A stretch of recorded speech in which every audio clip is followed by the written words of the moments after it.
Yo, what the deal, YouTube? This your man Frank Dutch right here. I'm back at y'all with part two of the Mixing and Pro Tools 101 series, man. So look, this is what we're gonna get into now. We pretty much got the session organized how we want it. We got the tracks that we're gonna be using, like the types of tracks that we're gonna be using set up. And the next thing that I like to do is really pretty much just well, hold up. I did miss one thing that I wanted to do in the organizing. um Sometimes like I get sessions, right? And I'm not sure why, but people like to record like the verses on separate tracks. Not sure why. You don't have to do that, but um yeah, I be cleaning that up too. So we got this right here. This is pretty much how I want it to be in this particular session. Got the verse and then we got the hook, you know what I'm saying? So now I like to I already pretty much got this beat kind of EQ'd how I want it. But what I will do is just take a listen to it, bring up this HEQ right here, and we're gonna turn it to mid side mode.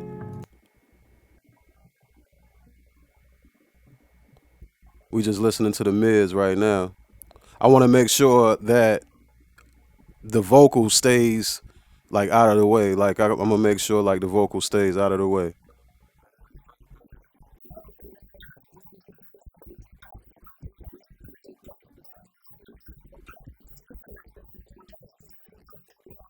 Now, see if you listen, like what I just did there, it brought down the guitar lick a little bit, like just enough that the vocal sits above it a little bit. Now, watch what I do. Like, just keep listening. Let me see here.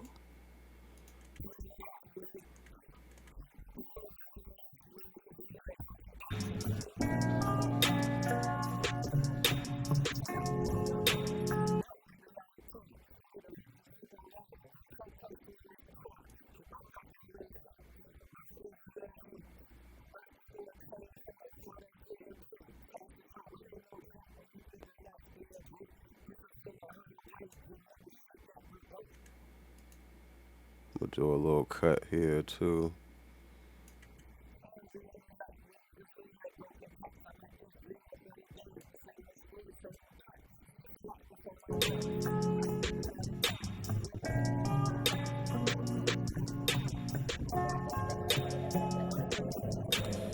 Now, see, already you can kind of tell that the vocal is sitting in there better. So once I start doing my subtractive EQ to the actual vocal, you're gonna see what's really happening. And what I like to do, what I like to use when I'm doing subtractive EQ is the Avid channel strip. Let me show y'all that. Hold on. That's not what it's. Well, it's called Avid channel strip, but it's not called Avid channel strip in here. So I only really like to use the the EQ and the filter on here. So I immediately go up here and I turn that off because I don't want to hear it at all. Um,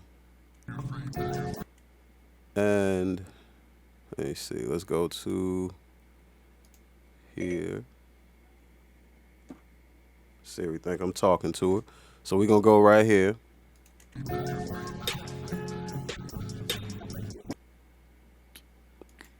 Let's do a little high pass filter.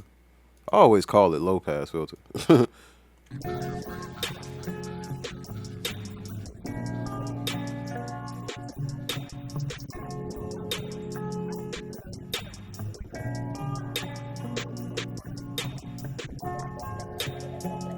And what I like to do, like you just saw, what I like to do, I like to kind of sweep through the frequencies when I'm doing subtractive EQ to make sure I'm taking out the right thing. And I also like to keep the beat, unmuted too. You know what I'm saying? So I can actually hear what I'm, ducking against.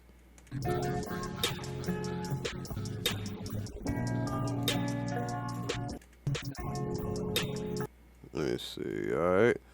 So let's see. Where is it? Let's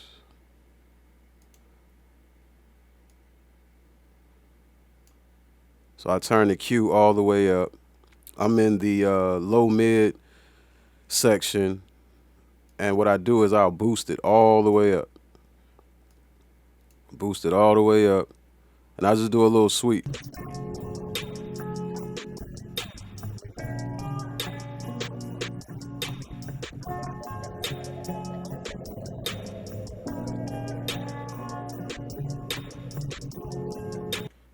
And if you can listen, you can hear that ringing. That's some of the reflections from his room. You know what I mean? So what I'm gonna do is I'm gonna bring that and I'm gonna take that down some. And what I'm doing right now, this is called subtractive EQ. And I'll go to the next frequency range, turn the Q all the way up, turn the gain all the way up, and we'll just sweep.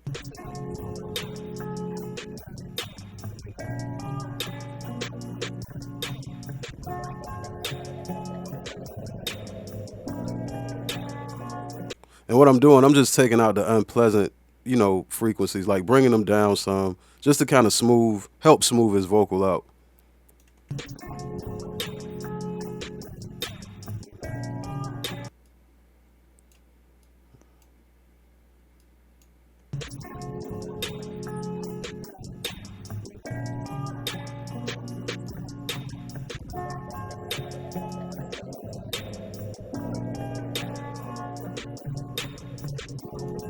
Okay, boom. So we got that. The next thing that I want to add to it is a de-esser. Let's go ahead and throw that up there. And I did it in this order. Hold on. Let me see. There we go. I did it in this order just simply because I want, like, and actually, let me do another trick that I want to show you guys, which is part of the reason why I did it this way. So how Pro Tools works, the order is like from top to bottom. So the signal goes through. The signal goes through, which is the clip. You know what I mean? The clip is going into the first plugin that it hits, and then it goes to the next, and then so on and so forth. And then it goes through the fader. You know what I mean? That's why I said in the previous video, you want to do your gain staging at the clip. You know what I mean? You don't want to do your gain staging, at the fader. So now that I got that, what I want to do, I want to show y'all one of the things that I like to do. I got this plugin called Space. Let's see. Space. And what I like to do with it, I like to use it to actually sit, signals in the space, like give it the illusion that it's like it was recorded in that space. And one of the reasons why I like it is because it's modeled after a lot of different rooms. Like it has the impulse responses of a lot of different rooms. But it also has a room that I'm like really familiar with. And, oh, here it is. A room that I'm really familiar with, that I'm used to recording out of. And I like using it. Signature Sound Studio A has like I don't know if you guys ever, if you ever been in that studio, hit the like button, comment down below and all of that. Tell me about your experience in Signature Sound. I can tell you about a lot in Signature Sound. I love Signature Sound. But anyway, what I do is I'll take the signal and I'll slap this plugin right on it. You know what I mean? We're going to turn that up, bring the wet down a little bit.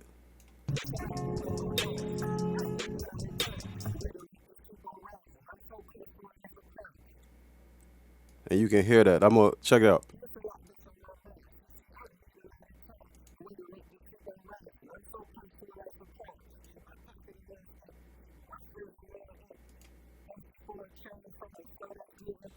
And it opened it up a little more, you know what I'm saying? So like I said, the order of the plugins, he's in the room, you know what I mean? The next thing I would do is I would have the subtractive EQ, which is pretty much kind of giving the illusion of the preamp, you know what I mean? But I'm tightening up the preamp because we already got it preamp, you know what I mean? We already got it preamp going through the mic and everything like that. So what I'm doing, I'm just doing the EQ part of what I would be doing in a preamp. And then I'll add a de-esser. You know what I mean? Because now I'm beginning to actually mix. You know what I mean?